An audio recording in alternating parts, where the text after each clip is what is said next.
नमस्कार, मैं हूं सानिया और आप देख रहे हैं डे न्यूज। खबरों की शुरुआत करने से पहले आइए एक नजर डालते हैं उन खबरों पर जो बनी है आज की खबरें विस्तार से। बिहार विश्वविद्यालय कर्मी कुमार प्रवेश हत्याकांड में मंगलवार को न्यायालय ने फैसला सुनाते हुए साक्ष्य और गवाह के अभाव में सभी आरोपियों को बाइज्जत बरी कर दिया। आपको बता दें कि 2010 में घटित इस घटना में कुमार प्रवेश के मुजफ्फरपुर के खबरा स्थित घर में घुसकर अपराधियों ने कुमार प्रवेश, उसके पुत्र, पत्नी और मां के साथ साथ नौकर और बड़े मिस्त्री को गोली मारकर निर्मम हत्या कर दी थी। उस वक्त इस घटना ने पूरे बिहार में सनसनी फैला दी थी और सामूहिक नरसंहार पर बवाल मचा था। इस मामले में पुलिस ने पहले अज्ञात के खिलाफ मामला दर्ज करवाया। छानबीन के क्रम में स्थानीय ग्रामीण अनिल ओझा, पवन ओझा और रोशन ओझा को नामजद अभियुक्त बनाया गया, जिन्हें सुनवाई के दौरान निचली अदालत से सजाए मौत की सजा मिली थी। बाद में आरोपितों ने ऊपरी अदालत का दरवाजा खटखटाया। मामले की सुनवाई के दौरान बचाव पक्ष में किसी भी गवाह के उपस्थित नहीं होने के कारण एडीजे की अदालत ने साक्ष्य के अभाव और एक भी गवाह की उपस्थिति नहीं होने के कारण सभी आरोपितों को बाइज्जत बरी कर दिया है। यह केस जो है आज से बहुत कबल सदर थाना में यह केस दर्ज हुआ था, जिसको खबरा हत्याकांड के नाम से भी लोग लोग संबोधित करते हैं। इसमें कुमार प्रवेश वगैरह सभी लोगों के, कुमार प्रवेश और उनके परिवार के सभी सदस्यों और बढ़ई मिस्त्री के साथ उनके नौकरानी और उनकी मां की भी हत्या करने की बात कही जा रही थी। शुरू में यह केस यहाँ अननोन करके दर्ज हुआ, लेटर ऑन उस पर इन्वेस्टिगेशन होता है। इन्वेस्टिगेशन के दौरान जो है बहुत सारे लोगों का नाम आया। शुरू में एक अलग से दूसरा सेशन जो चला था, जो पूर्व में लोअर कोर्ट से उन लोगों का जो है सजाए मौत की बात हुई थी, हैंग टू डेथ की बात हुई थी। बट लेटर ऑन वह ऑनरेबल कोर्ट सभी लोग एडवोकेट सभी एक लोग गए, वहाँ से बाइज्जत बरी हो गए। पुनः आफ्टर पासिंग 8 ईयर्स, 8 वर्षों के पश्चात जो है इसमें पुनः से अनिल ओझा, पवन ओझा और रोशन ओझा के अगेंस्ट में चार्जशीट सबमिट होता है। चार्जशीट सबमिट हो जाने के पश्चात पुनः लर्नेड लोअर कोर्ट के द्वारा कॉग्निजेंस हुआ। कॉग्निजेंस के पश्चात जो है यह केस आगे प्रोसीड हुआ और आज जो है एडीजे 20 जो लर्नेड एडीजे 20 हैं, वहाँ पर सेशन 342/2018 के रूप में यह केस चल रहा था। Several opportunity has been given by this learned court to the prosecution, but the prosecution had completely failure with himself and not a single witness has been turned up. And at last जो है आज जो है the persons who has been made and accused in that very case, आज सभी को learned ADJ 20 के द्वारा बाइज्जत बरी कर दिया गया, बिकॉज कहीं not a single witness has been turn up. इतना ही नहीं, शुरू में तो इनिशियली ये केस 302 में केस दर्ज होता है, बट जो इन्वेस्टिगेशन जो हुआ उसमें पुनः जो चार्जशीट इन लोगों के विरुद्ध जो है जो सबमिट होता है, अनिल ओझा, रोशन ओझा और पवन कुमार, जो आज वह पवन कुमार लर्नेड कोर्ट में एक विद्वान अधिवक्ता भी हैं, यह सभी लोगों के विरुद्ध 396 और 120B के अंतर्गत यह चार्जशीट सबमिट होता है। और चार्जशीट सबमिट होने के पश्चात जो है सेम सेक्शन में कॉग्निजेंस हुआ है और सेम सेक्शन में जो है चार्ज भी फ्रेम हुआ, लेकिन अनफॉर्चुनेटली जो है not a single witness has been turn up. At last learned court के द्वारा एडीजे 20 साहब के द्वारा सेक्शन 342/18 में बाइज्जत बरी कर दिया गया इन तीनों आदमी को। मुजफ्फरपुर साइबर थाना पुलिस ने साइबर फ्रॉड करने वाले एक बड़े गिरोह का पर्दाफाश किया है। पूर्वी चंपारण मोतिहारी का रहने वाला आयुष कुमार उर्फ रुद्र इस गिरोह का मास्टरमाइंड बताया गया। रुद्र, रवि, रोशन, निशांत कुमार और हिमांशु कुमार को सिवाय पट्टी थाना क्षेत्र के पैगंबरपुर गांव से गिरफ्तार किया गया है। इनके पास से लैपटॉप, मोबाइल, सिम कार्ड, कई बैंकों के एटीएम कार्ड, चेकबुक और वेलकम किट बरामद हुई। शक्ति से पूछताछ में इन्होंने गिरोह के अन्य सदस्यों का नाम बता दिया है। इन सभी की निशानदेही पर रोशन कुमार, नेहल कुमार, सिम्मी कुमार, मुरारी कुमार, नवीन कुमार, शिवम कुमार और राजकुमार को गिरफ्तार किया गया। मुरारी कुमार और शिवम कुमार पूर्व में भी साइबर अपराध के मामले में जेल जा चुके हैं। इन सभी के पास से मोबाइल फोन, विभिन्न बैंकों के एटीएम कार्ड, सिम कार्ड और ठगी के पैसों के लेन देन के हिसाब का कॉपी और कॉपी में लिखे कई खाता धारकों के नाम से चिपका हुआ सिम कार्ड बरामद किया है। मुजफ्फरपुर के एसएसपी राकेश कुमार ने बताया कि साइबर अपराध की विभिन्न धाराओं में इन सभी पर कार्रवाई की जाएगी। अप्रैल 2024 को साइबर थाना को इनपुट प्राप्त हुआ था उस इनपुट के आधार पे साइबर डीएसपी श्रीमती सीमा, वहाँ के इंस्पेक्टर जन्मेजय राम और कांस्टेबल देवेश तथा साइबर थाने की पूरी टीम के द्वारा यहाँ मुजफ्फरपुर में सिवाई पट्टी थाना अंतर्गत एक जगह छापेमारी की गई थी। वहाँ से 4 अपराध कर्मियों की गिरफ्तारी की गई है, जिसमें से एक का नाम आयुष है, दूसरे का नाम रवि है, तीसरे का नाम निशांत है और चौथे का नाम हिमांशु है। इन चारों ही अभियुक्त कर्मियों के पास से एक लैपटॉप और कुछ मोबाइल जब्त किए गए। जब इनके लैपटॉप और मोबाइल की जांच की गई तो ये चारों ही अपराध कर्मी एक साइबर फ्रॉड की प्रक्रिया में संलिप्त पाए गए। इन चारों अपराध कर्मियों की निशानदेही के आधार पर सीमावर्ती जिला मोतिहारी है, वहाँ पे छापेमारी की गई। वहाँ पे छापेमारी करके 3 लोगों की गिरफ्तारी की गई, जिसमें से एक अपराध कर्मी का नाम रोशन है, दूसरे का नाम निहाल है और तीसरे का सम्मी कुमार है। इन तीनों के पास से काफ़ी बड़ी मात्रा में एटीएम कार्ड्स, डेबिट कार्ड्स, विभिन्न बैंकों के पासबुक, चेकबुक और मोबाइल्स बरामद हुए। कुछ रजिस्टर्स भी बरामद हुए, जिसमें बहुत लंबा हिसाब किताब है। इसके उपरांत फिर बेतिया ज़िले में भी रेड की गई। वहाँ से 4 अपराध कर्मियों की गिरफ्तारी की गई है, जिसमें से एक का नाम मुरारी है, दूसरे का नाम नवीन है, तीसरे का नाम राजकुमार है। इस प्रकार से कुल 11 अपराध कर्मियों की गिरफ्तारी की गई है। इन 11 अपराध कर्मियों के पास से लगभग 93 लाख रुपए को हम लोगों ने अभी फ्रीज कराया है, जो साइबर फ्रॉड की मनी है। और ये इनके कनेक्शन जो है वो लगभग 3 से 4 देशों के साथ थे, जहाँ से डिफरेंट जगह से कॉल आती थी।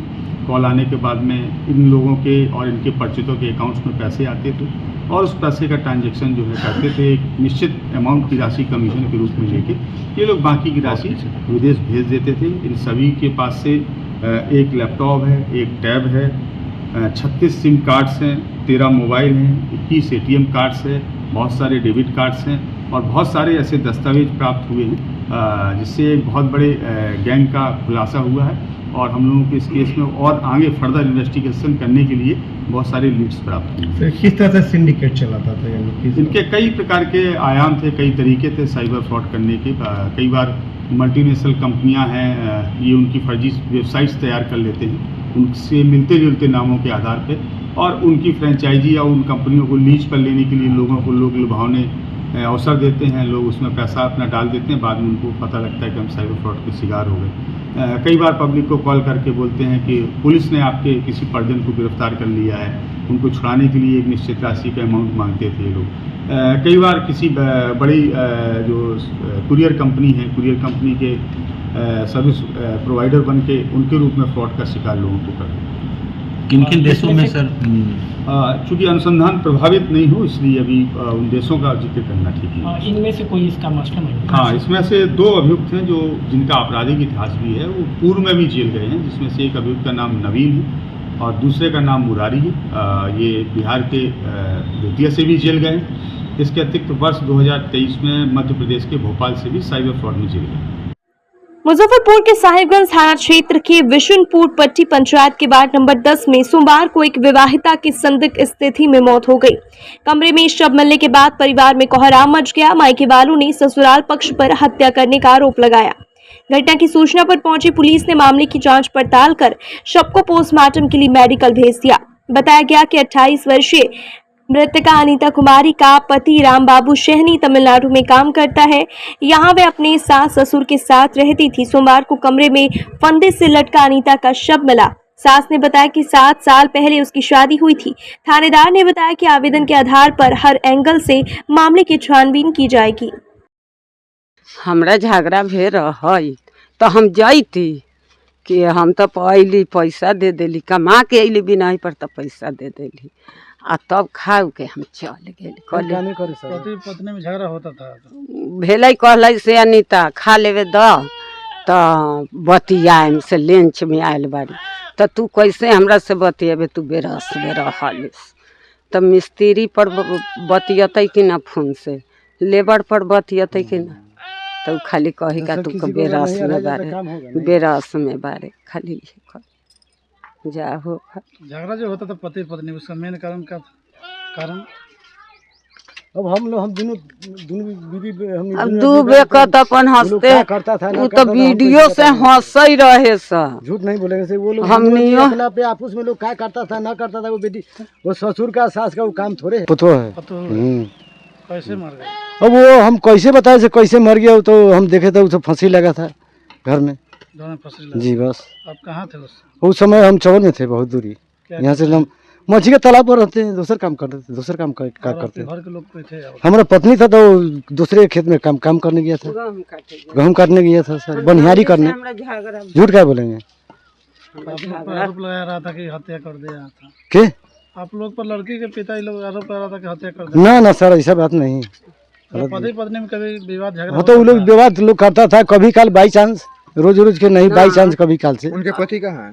पति उनको तमिलनाडु है, क्या करते हैं? वो सेलिंग मिस्त्री है। कब शादी हुआ था? लमसम आज कितना ने 7 साल हो गए सर। जी। आत्महत्या कर मंगलवार की दोपहर मुजफ्फरपुर के मोतीपुर सिसवा गांव में भैंस नहलाने के दौरान 2 सगी बहनें तालाब में डूब गई। सूचना पाकर मौके पर पहुंची बरुराज पुलिस ने दोनों को इलाज के लिए मोतीपुर सामुदायिक स्वास्थ्य केंद्र भेजा, जहां डॉक्टर ने दोनों को मृत घोषित कर दिया। बच्चियों की मौत की खबर सुनकर पिता संजय ठाकुर बेहोश हो गए, वहीं माता टूना देवी बेसुध हो गई। परिवार में कोहराम मच गया। घटना की जानकारी मिलते मोतीपुर अंचलाधिकारी रुचि कुमारी स्वास्थ्य केंद्र पहुंचकर मामले की जानकारी ली। ग्रामीणों ने बताया कि मृतक के मां बाप दोनों बेहोश हैं। शव को ले जाने के लिए ऊहापोह की स्थिति बन गई। अधिकारी से लेकर डॉक्टर तक पल्ला झाड़ते नजर आए। आखिर किसी तरह शवों को पोस्टमार्टम के लिए भेजा गया। मुझे सूचना मिली कि 2 बच्चियां डूब के मर गई हैं, तो मैंने स्थल पे गया तो वहाँ पता चला कि उन्हें पीएसपी लेके आया गया है। तो मैं फिर यहाँ आई हूँ तो मैंने देखा कि सच में 2 बच्चियां डूब के मर गई हैं और काफ़ी यंग थी दोनों। एक छोटी थी और एक बड़ी थी, थोड़ा बड़ी बहन थी।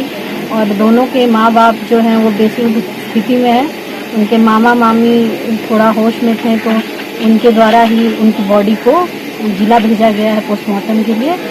और जो भी है इससे रिलेटेड हेल्प मेरा रहेगा कोशिश की उनको जल्द से जल्द किया जाए। उसमें जैसे अभी हमारे अस्पताल में जो लाया गया है पुलिसकर्मी के द्वारा, तो उसमें हमने जांच के उपरांत पाया कि वो न उनका हार्ट बीट था न पल्स था, पीपुल उनका पूरा फिक्स हो गया था, तो ब्रॉड डेड पेशेंट था। मद्य निषेध विभाग की टीम के साथ छापेमारी करने गई मुजफ्फरपुर पुलिस पर शराब माफियाओं ने हमला कर दिया, जिसमें कई पुलिसकर्मी जख्मी हो गए। घटना सरैया थाना क्षेत्र के अनबारा तेज सिंह पंचायत के रेवाड़ी गांव की है। छापेमारी करने पहुंची टीम को देखते स्थानीय लोग आक्रोशित हो गए और पुलिस टीम पर हमला कर दिया। इस दौरान मद्य निषेध विभाग की टीम वहां से निकल गई, लेकिन सरैया थाना की पुलिस को लोगों ने घेर लिया और उनकी गाड़ी को क्षतिग्रस्त कर दिया। पुलिस कर्मियों के साथ मारपीट भी की गई, जिसमें कई घायल हो गए। घटना की सूचना मिलते सरैया एसडीपीओ कुमार चंदन दलबल के साथ गांव में पहुंच गए और घायल पुलिस कर्मियों को अस्पताल में भर्ती करवाया गया। इस बीच कई थानों की पुलिस गांव में पहुंच गई। गांव से 9 लोगों को हिरासत में लिया गया है। सभी से पूछताछ कर आगे की कार्रवाई की जा रही है। कल शाम में आबकारी की टीम गई थी रेड के लिए, शराब के विरुद्ध छापेमारी के लिए, जिसमें उन्होंने एक व्यक्ति को पकड़ा था, जिसमें ग्रामीण लोग उससे नाराज होकर के धक्का मुक्की किए, जिसमें कि एक जवान क्षतिग्रस्त हुए, उनका घायल हो गए। और बाद में हम लोगों ने छापेमारी करके नामजद अभी बनाया है, FIR किया गया है और उसमें से लोगों को गिरफ्तार किया गया है और जो भी हैं उसमें असामाजिक तो उनको बख्शा नहीं जाएगा। कितने लोगों को गिरफ्तार किया है इसमें? अभी तक कुल 9 लोग गिरफ्तार हुए। लोकसभा चुनाव के मद्देनजर मुजफ्फरपुर के एसएसपी राकेश कुमार ने वारंटियों की गिरफ्तारी के लिए अभियान चलाने का आदेश थानेदारों को दिया। मंगलवार को एसएसपी कार्यालय में शहरी और पश्चिमी अनुमंडल के सभी थानेदारों के साथ उन्होंने क्राइम मीटिंग की। इस दौरान उन्होंने बारी बारी से सभी थाना अधीक्षकों से उनके क्षेत्र में होने वाले कांडों पर चर्चा कर दिशा निर्देश दिया। बैठक में वाहन चेकिंग, गश्ती और वारंटियों के मामलों को शीघ्र निष्पादित करने के आदेश दिया गया। एसपी ने सख्त लहजे में कहा कि सभी अधिकारी और पुलिसकर्मी चेत जाएं। शिकायत मिलने पर कार्रवाई तय है। थानों पर पहुंचने वाले हर मामले को निष्पादित किया करें। थाना अध्यक्ष अपने अपने क्षेत्रों में गुंडा पंजी में शामिल अपराधियों की कुंडली भी तैयार कर ले। किसी थाना क्षेत्र में शराब बिकने पर कार्रवाई होगी। क्राइम मीटिंग में एसएसपी ने थानेदार लंबित मामले शिकायतें, लंबित अनुसंधान, गैर जमानती वारंट, नोटिसों का तामिला आदि की समीक्षा की। आज की अपराध समीक्षा बैठक में जिले के सभी थाना अध्यक्ष, सर्किल इंस्पेक्टर्स और अनुमंडल पुलिस पदाधिकारी, सिटी एसपी इत्यादि सभी लोग शामिल हुए। इस अपराध समीक्षा बैठक में विगत एक माह के अंदर जो भी जघन्य अपराध हुए हैं उनकी क्या प्रगति है, उनके उद्भेदन की दिशा में किस तरह से अनुसंधान कार्य कर रहा है, गिरफ्तारी या अनुसंधान में उनको क्या बाधाएं आ रही हैं, उसकी विवेचना की गई, समीक्षा की गई। इसके अतिरिक्त 2 दिनों के अंदर ही ईद का पर्व है। ईद के पर्व के अवसर पर विधि व्यवस्था को कायम रखने के लिए क्या क्या प्रयास किए जा रहे हैं, थाना किस तरह से और हम लोगों किस तरह से और क्या क्या प्रयास होने चाहिए, इसकी भी एक समीक्षा की गई।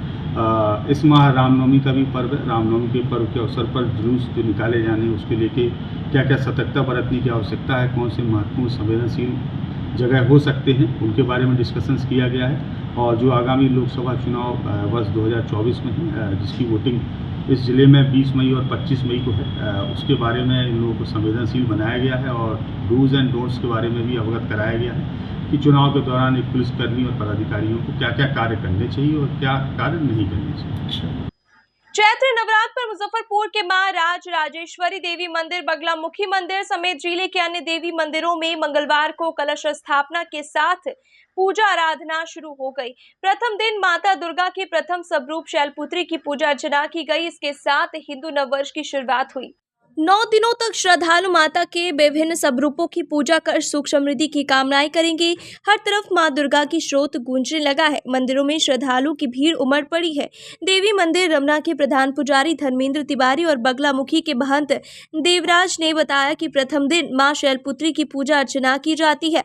मां शैलपुत्री सौभाग्य की देवी है। उनकी पूजा से सभी सुख प्राप्त होते हैं। पर्वतराज हिमालय के घर पुत्री रूप में उत्पन्न होने के कारण माता का नाम शैलपुत्री पड़ा। माता शैलपुत्री का जन्म शैल या पत्थर से हुआ, इसलिए उनकी पूजा से जीवन में स्थिरता आती है।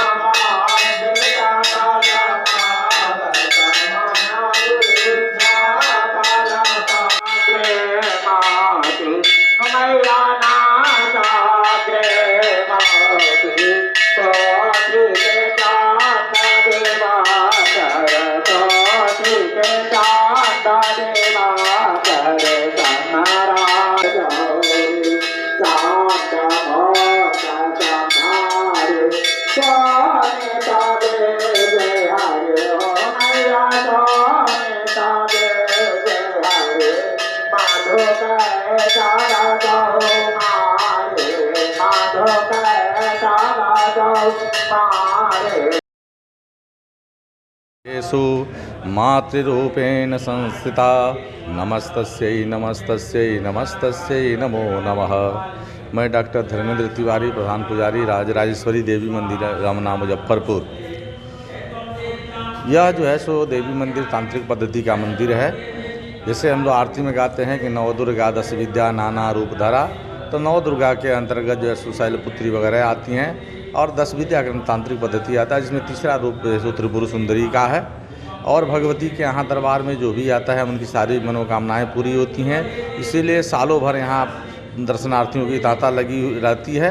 और जो भक्त यहाँ श्रद्धा निष्ठा विश्वास के साथ आते हैं उनकी सारी मनोकामनाएं पूरी होती हैं। और हम लोग भी भगवती से उनकी शुभकामना के लिए शुभ कामना करते हैं उनके लिए कि उनका समय जो है सो पुष्पित पल्लवित और विकसित हो। और यह नवरात्र जो है सो पूरा 9 दिनों का है। ये खडमासिक नवरात्र कहे जाते हैं। साल में 4 नवरात्र होते हैं। परामाग्र शुक्ल प्रतिपद से लेकर नवमी तक वह गुप्त नवरात्र के नाम से जाना जाता है। ये वासंतिक नवरात्र से जाना जाता है, चैत्र शुक्ल प्रतिपद से लेकर नवमी तक। और तीसरा जो है नवमासिक जो होता है वो आषाढ़ शुक्ल पक्ष प्रतिपद से लेकर नवमी तक होता है। और चौथा नवरात्र जो है आश्विन शुक्ल पक्ष प्रतिपद से लेकर के नवमी तक। इस प्रकार साल में 4 नवरात्र रहते हैं। लेकिन वासंतिक नवरात्र और वार्षिक जो होता है शरद नवरात्र, उसका कुछ विशेष महत्व माना गया है। और यहाँ पर जो भी भक्त श्रद्धा निष्ठा विश्वास के साथ आते हैं उनकी सारी मनोकामनाएं पूरी होती हैं। भगवती के यहाँ जो है सो सालों भर तांता लगा रहता है। और जो भी जम जम चिंत्यते कामम तम तम प्राप्नोत निश्चितम, जो भी मेरा भक्त जो है, भगवती का कहना है कि जो भी मेरा भक्त जिन जिन कामनाओं को लेकर आता है वह जो है सो उनकी सारी मनोकामनाएं निश्चित रूप से पूरी होती हैं। यह तांत्रिक पद्धति का मंदिर है। यहाँ 9 दिन निशा पूजा की व्यवस्था होती है और अष्टमी के मध्य रात्रि में महानिशा की विशेष पूजा की जाती है और यहाँ माई के 9 रूपों का जो है सो अलग अलग दिन में अलग अलग वर्णन किया जाता है। आज जो है सो भगवती का जो है शैलपुत्री का जो है सो श्रृंगार हुआ है। बगलामुखी चैत्र नवरात्र की ढेर सारी शुभकामनाएं सभी भक्तों को।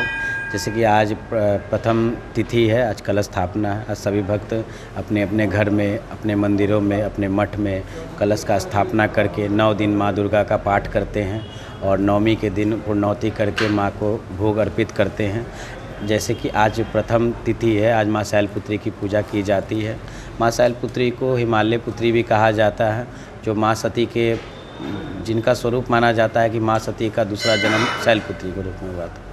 और माँ को आज के दिन पंचोपचार एवं षोडशोपचार से पूजा करके गाय के दूध से बना खीर, दही, मेवा माँ को अर्पित किया जाता है। माँ को श्वेत रंग बहुत पसंद है, इसलिए आज के दिन माँ को लाल एवं श्वेत रंग भी अर्पित किया जाता है। और आज माँ बगलामुखी के दरबार में हर साल की बात इस साल भी चैत्र नवरात्र में 9 दिन का महायज्ञ चंडी यज्ञ कराया जा रहा है, जो हर नवरात्र में होता है। भक्त इसमें सम्मिलित होकर के अपने किसी भी प्रकार की समस्त प्रकार की समस्याओं, जैसे कोर्ट की, कचहरी की, घर में अगर किसी औरत को संतान नहीं हो रहा है, किसी के जीवन में पति पत्नी के बीच में आपसी संबंध बिगड़े हुए हैं, इस सभी समस्त प्रकार की समस्याओं के निवारण के लिए माँ का हवन में सम्मिलित हो, माँ को हवन के द्वारा आहुति अर्पित करें, जिससे माँ प्रसन्न होकर। चैत्र नवरात्रा के अवसर पर मुजफ्फरपुर के बांद्रा नुनफारा गांव स्थित बाबा लक्ष्मी नारायण मंदिर में कलश स्थापना के साथ प्रथम दिन मां शैलपुत्री की पूजा अर्चना की गई। साथ ही भव्य मेले का भी आयोजन किया गया, जिसमें कई तरह के झूले, मीना बाजार सहित सांस्कृतिक कार्यक्रम आयोजित किए जाएंगे। मौके पर कोषाध्यक्ष राघव मिश्रा, उमेश सहनी, विपिन राम, राजगीर सहनी, सोनू मंडल, विकास राय, सौरभ कुमार, हरिराम झा, रत्नेश झा, अविनेश ठाकुर उर्फ कलशधारी बाबा सहित काफी संख्या में श्रद्धालुगण मौजूद रहे। बहुत ही पूर्ण है और कई वर्षों से ही होते आ रहे हैं और बहुत ही उल्लास के साथ ही होते हैं चैत्र नवरात्रि। कहाँ का ये जगह हो गया? ये ग्राम पोस्ट नुनफारा डी टोला, बाबा लक्ष्मी नारायण अनभारती बाबा। अच्छा, यहाँ मेला का भी आयोजन किया जाता है? जी। मेला में खासतौर पर क्या क्या लगता है? खासतौर में वही मेला लगता है, मोर मिठाई, यही सब नाच गान होता है, प्रोग्राम होता है। कितने दिनों तक? ये 9 दिन तक। आज से विधिवत पाठ? जी जी जी। चैत्र नवरात्र जो है सनातन धर्म में और हम लोगों की जो संस्कृति है उसमें बहुत ही महत्व रखता है, क्योंकि आज से नए संवत्सर की शुरुआत होती है और हमारे सनातन धर्म में हमारे जितने भी हिंदू भाई हैं उनके लिए नववर्ष की शुरुआत होती है। आज से पहले भगवती शैलपुत्री की पूजा होगी और आज से लेकर 9 दिन पर्यंत लक्ष्मी नारायण मंदिर प्रांगण में विगत वर्षों की भांति इस वर्ष भी बड़े धूमधाम के हर्षोल्लास के साथ नवरात्रा का आयोजन किया जा रहा है। और आज कलश स्थापन के बाद प्रथम शैलपुत्री माता की पूजा होगी और नित्य 9 दिनों तक नव दुर्गा की पूजा होगी। और ये यहाँ लगातार मुझे ज्ञात नहीं है, ग्रामीण बता रहे हैं कि बहुत पूर्व से ही यहाँ पिछले 10 वर्ष से तो मैं यहाँ आ रहा हूँ और बहुत ही पूर्व से यहाँ चैत्र नवरात्रा का आयोजन होता रहा। प्रथम दिन शैलपुत्री का होता है, क्या विशेष रहता है? शैलपुत्री की पूजा से जैसे नाम के साथ ही जुड़ा हुआ है कि शिलायाम जस्य पुत्री ही सा शैलपुत्री, जो पर्वत की पुत्री हैं उनको शैलपुत्री कहा जाता है। तो इनके पूजा से आध्यात्मिक दृष्टिकोण से सुख, शांति, ऐश्वर्य, धन, धान्य और पुत्र कलत्र की वृद्धि होती है। और प्रथम शैलपुत्री में नव दुर्गा के प्रादुर्भाव में प्रथम शैलपुत्री का बहुत ही बड़ा महत्व है। ईद पर नए कपड़ों की खरीदारी का बाजार इन दिनों परवान पर है। सुबह से शाम तक रेडीमेड कपड़ा दुकानों में ग्राहकों का तांता लग रहा है। मुजफ्फरपुर के सरैयागंज, मोती झील, सूतापट्टी और बैंक रोड की रेडीमेड दुकानों से लोग जमकर खरीदारी कर रहे हैं। कपड़ा दुकानदारों की माने तो अब तक शहर से करीब 150 करोड़ का रेडीमेड कपड़ा का कारोबार हो चुका है। मॉल से भी रेडीमेड कपड़ों की अच्छी सेल हो रही है। इस बार बाजार में सबसे कम कीमत में 200 रुपए तक कुर्ता पजामा का सेट उपलब्ध है, जिसकी अच्छी बिक्री हो रही है। बच्चों के लिए भी पजामा कुर्ता की कई वैरायटी बाजार से गायब हो चुकी है। दुकानदारों का कहना है कि अधिकतर लोगों ने खरीदारी कर ली, बचे हुए लोग चांद रात में खरीदारी करेंगे। इस बार ईद में ग्लिटर यानी चमकीला कुर्ता और सलवार पजामा की बाजार में अधिक डिमांड रही। युवाओं ने इस सेट को अधिक पसंद किया। इसके अलावा सफेद और मलमल के कुर्ते का बाजार भी अच्छा रहा। पैंट पजामा की सेल इस बार पिछले साल से बेहतर हुई है। दुकानदारों ने बताया कि पैंट पजामा का उपयोग शर्ट के साथ भी होता है, इसलिए युवाओं में इसकी डिमांड रही। बुजुर्गों ने परंपरागत तरीके से सफेद कुर्ता पजामा की खरीदारी की। इस बार ईद का बाजार अच्छा है। शहर के अलावा ग्रामीण क्षेत्रों से भी खरीदार पहुंच रहे हैं। त्योहार के मौके पर महिलाओं को सलवार सूट पसंद आ रहा है। शहर के रेडीमेड दुकानों से इस बार सलवार सूट की सबसे अधिक बिक्री हुई। इसके अलावा नकाब पिछले साल से ज्यादा बिका है। इसके अलावा कटिंग सलवार सूट की भी इस बार अच्छी डिमांड रही। कंपनी बाग, मोती झील और मेहदी हसन चौक पर विभिन्न वैरायटी की टोपियां मिल रही है, लेकिन अब बाजार से टोपियों की कई वैरायटी समाप्त हो गई। 2 दिन पहले तक बाजार में चांद सितारे वाली टोपी युवाओं की पसंद बनी रही थी, लेकिन अब ये कई दुकानों पर नहीं है। इसके अलावा गंजी, रुमाल और लुंगी का भी इस बार बाजार अच्छा रहा। ईद को लेकर अमूमन शहर के चप्पल शोरूम में ग्राहकों का तांता लगता था, लेकिन इस बार फुटपाथ पर सजी दुकानों से चप्पलों की अच्छी बिक्री हो रही है। स्टेशन से लेकर धर्मशाला चौक तक फुटपाथ पर सजे चप्पलों की दुकानों पर सुबह से रात तक ग्राहकों का तांता लगा रहा। फुटपाथ पर 100 रुपए से 200 रुपए तक चप्पल उपलब्ध है, जबकि दुकानों में कीमत 2 गुनी है। ईद में अभी कुर्ता का डिमांड अच्छा बना हुआ है। बाजार 5-6 दिन से अभी पूरे रौनक पर है, पूरे सवाब पर है। और जनरेशन के हिसाब से आइटम का भी यहाँ सिलेक्शन है, लोगों का अपना चॉइस है। बच्चों में जो है चूड़ीदार और कुर्ता, वो सीक्वेंस वर्क, जालीदार वर्क और चिकनकारी वर्क का ज़्यादा डिमांड है। बुजुर्गों में जो है मलमल का कुर्ता और शहजादा कुर्ता, उस पर प्रिंट किया हुआ kurta, printed kurta, block print, ये सब का डिमांड है। और ख़ासकर यंगस्टर में जो है अभी सबसे ज़्यादा चिकन वर्क और black colour, maroon colour, dark colour का उनका डिमांड है। चूड़ीदार पैजामा का अभी चूड़ीदार पैजामा का जगह पैंट पैजामा ले लिया है, जो बेहतर है, कंफर्टेबल भी होता है और आराम भी मिलता है। उसमें पॉकेट होता है, मोबाइल, जिप वगैरह, तो उसका भी डिमांड चूड़ीदार और ट्रेडिशनल पैजामा जो एकदम से बिकना बंद हो गया है, और वो पैंट पैजामा का डिमांड। स्टार्टिंग रेंज क्या है? स्टार्टिंग रेंज कुर्ते का रेंज 299 से हमारे यहाँ है, 200-250 के रेंज से स्टार्ट हो जाता है। और प्रीमियम क्वालिटी जो है 400-500 में अच्छे क्वालिटी में आ जाएगी। और पार्टी वियर, एथनिक वियर जो है वो 800-1000 के प्लस से स्टार्ट हो जाएगा। शिक्षा विभाग द्वारा जारी आदेश के आलोक में सभी हाई स्कूलों में वार्षिक मूल्यांकन परीक्षा प्रगति प्रतिवेदन एवं समग्र शिक्षा कार्यक्रम के तहत मंगलवार को मुजफ्फरपुर के चैंपमैन बालिका उच्च माध्यमिक विद्यालय में वाद विवाद, भाषण, पेंटिंग, निबंध आदि प्रतियोगिता एवं सांस्कृतिक कार्यक्रम का आयोजन किया गया। कार्यक्रम में mayor Nirmala Sahu, deputy mayor Monalisa और MDDM कॉलेज की प्रिंसिपल अनुप्रिया मुख्य अतिथि के रूप में उपस्थित हुए। कार्यक्रम की शुरुआत दीप प्रज्वलित कर की गई। कार्यक्रम में वार्षिक मूल्यांकन परीक्षा प्रगति प्रतिवेदन के तहत विद्यालय के प्रथम, द्वितीय एवं तृतीय स्थान प्राप्त छात्र छात्राओं के बीच पारितोषिक वितरण किया गया। कार्यक्रम में प्रिंसिपल रेखा शर्मा सहित सभी शिक्षक एवं कर्मचारी भी मौजूद रहे। ये अभी जो वार्षिक परीक्षाएं हुई हैं और साल भर में जो भी स्कूल में गतिविधियां होती हैं, उसके लिए एक वार्षिकोत्सव जैसा विभाग के द्वारा आदेश दिया गया कि सारे विद्यालय मनाएंगे। इसमें तिथि निर्धारित कर दी गई थी, प्राइमरी के लिए अलग, मिडिल स्कूल के लिए अलग, और जितने भी हाई स्कूल हैं उनको आज 9 तारीख के दिन ये करना था। इसमें जो 9th में, 11th में जो बच्चियाँ अभी जो एग्ज़ाम हुआ है उसमें फर्स्ट आई हैं, उन लोगों को देना है पारितोषिक। और साथ ही जो अभी 10th बोर्ड हुआ है और 12th बोर्ड हुआ है, उसमें जो बच्चियाँ अव्वल आई हैं उनको हम लोगों को सम्मानित करना है। इसके अलावा जो अदर एक्टिविटीज़ होती हैं विद्यालय में बच्चों के वेलबींग के लिए, उसमें जो बच्चियों का पार्टिसिपेशन रहता है, उन बच्चियों को भी हम लोग को सम्मानित करना है। मैडम, इसका जो आज का जो कार्यक्रम का मेन पर्पस क्या है? मेन पर्पस है छात्र बच्चों को मोटिवेट करना, एक नया उत्साह का संचार करना उन लोगों में, ताकि वो लोग फिर से, नया सेशन शुरू हो रहा है तो फिर से एक नए उमंग के साथ वो लोग अपनी पढ़ाई करें। इंडोनेशिया की राजधानी जकार्ता में 24 से 28 जून तक आयोजित होने वाली Asian Swat French boxing championship 2024 के लिए बिहार से 4 खिलाड़ियों का चयन किया गया है।